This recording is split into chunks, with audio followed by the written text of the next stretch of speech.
He trabajado mucho tiempo con la región de la cual yo soy, que es Veracruz, que Veracruz queda en el sureste mexicano y bueno, voy a repetir un poquito de esto, o sea, como es un estado que rodea todo el Golfo de México y que tiene una zona montañosa, pero también costera. Eh, y mi familia se ha movido a lo largo de muchas generaciones en diversos puertos por todo el país, ¿no? O sea, tanto del Pacífico como del Golfo de México. Entonces, sí, soy una persona muy costera, ¿no? Como ancestralmente costera, pues. Este, y eso es de las cosas que me parecen, bueno, de las que he partido en los últimos años, ¿no? Eh, También me gusta mucho el trabajo colectivo, el trabajo colaborativo, como que naturalmente llego a ese lugar. Es muy difícil para mí no hacerlo de otra manera. Mi familia, pues del lado materno es una familia grande, de puras mujeres eh, y de maestras también, ¿no? Y que han trabajado como mucho en la enseñanza con otras personas y en la enseñanza gratuita particularmente, ¿no? O sea, mi abuela en el ejido en donde vivía daba clases para los niños en su patio de alfabetización. Otra de mis tías daba clases o dio clases, sigue dando clases, ¿no? O sea, para niños neurodivergentes, ¿no? Y mi madre también fue maestra a lo largo de mi infancia. Entonces, como que ha sido una cosa como muy presente en mi historia de vida y de hecho como cada vez que intento hacer una chamba individual me cuesta muchísimo trabajo hacerlo, pero cuando se trata de hacer las cosas con otras personas se me da muy natural, no tanto por una ideología, sino porque es una forma constitutiva de ser, ¿no? Y finalmente el arte contemporáneo particularmente, ¿no? Desde la escritura, el dibujo, la performance y lo que sea que se vaya, la radio también que se va atravesando, pues ha sido la excusa en mi vida, pues, para tratar estas dos cosas que a mí me interesan, que tienen que ver con estudiar el territorio del que yo soy, desde diferentes perspectivas. Eh, que mucho tienen que ver con la visualidad y con los archivos, con la mitología y con mi propia historia familiar. Y desde el otro lado, pues el trabajo en colectivo, ¿no? Vengo trabajando los últimos 3 años en Jalapa, Veracruz, que es la capital del estado en donde yo vivo, un programa pedagógico que se ha ido transformando poco a poco, ¿no? Y que también las personas que han pasado por el proyecto han ido variando, han sido diversas personas, principalmente de la comunidad artística.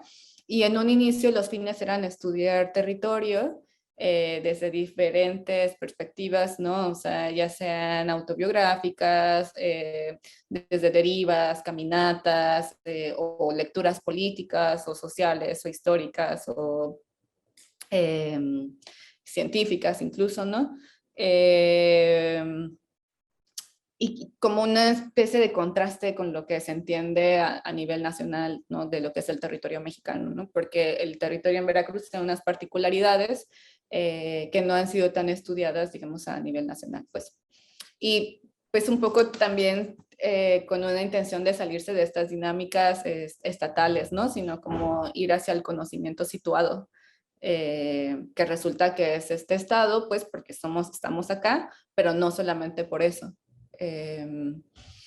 Eh, pues ha sido muy complejo todo el proceso, como ha tenido cosas muy enriquecedoras, muy chidas, pero también muy complicadas. Eh, y pues yo quería estar en un espacio en donde pudiera comentar todo este tipo de cosas, ¿no? O sea, porque no solamente están las relaciones humanas, eh, sino que también están las mismas crisis a las que nos estamos enfrentando. Ah, bueno, otra cosa que no dije es que el fin, pues la excusa de este colectivo pedagógico es el arte contemporáneo, pues, ¿no? Eh, y para mí y reflexionaba mucho también al respecto de cómo el colectivo que coordina esta cosa da mucho hacia afuera, ¿no? Y por otro lado, no es una chamba que es tan redituable económicamente, entonces es casi activista. eh, y tiene una pulsión como muy de el amor por el arte o el amor por, por la comunidad, el amor por el lugar del que somos. Y por otro lado tenemos que ver cómo mantener nuestra vida económicamente desde otros lados, ¿no? Hubo una pandemia y hay una reflexión bien grande sobre cómo no autoexplotarnos, cómo cuidarnos, cómo proteger al equipo también, ¿no? O sea, que son personas que lo están dando todo y creo que los proyectos autónomos son siempre desde ese lugar, pues. Y cuando vi la convocatoria de la secuela, me pareció increíble que el foco estuviera puesto en los cuidados, ¿no? Porque era justo la gran pregunta, ¿no? O sea, ¿cómo se cuida a quien cuida? Eh, para poder seguir haciendo este tipo de proyectos que son necesarios y que sí son importantes en diversas regiones. Y ha sido muy acertado después en las conversaciones darme cuenta que la selección de personas estaban haciendo este mismo tipo de preguntas desde otros lugares, ¿no?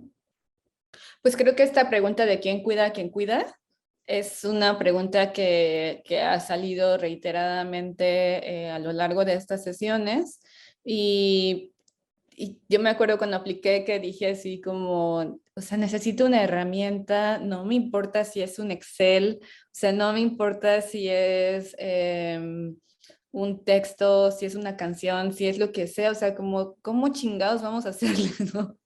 Así, ¿cómo continuar, cómo mantener la alegría y el gusto por hacer este tipo de chamba, ¿no? A pesar de todo lo que nos sucede como humanas y eh, sí, ¿no? Y, a ver, y ahora estar en las conversaciones de la secuela y que la pregunta está ahí, y no solo eso, sino yo antes en el arte no había estado en un grupo, bueno, esto lo voy a decir tal cual, en donde yo no fuera minoría. O sea, en donde hubiera, o sea, mayoritariamente personas privilegiadas y blancas en el arte contemporáneo. Quizás es muy básico como lo estoy diciendo, pues, ¿no?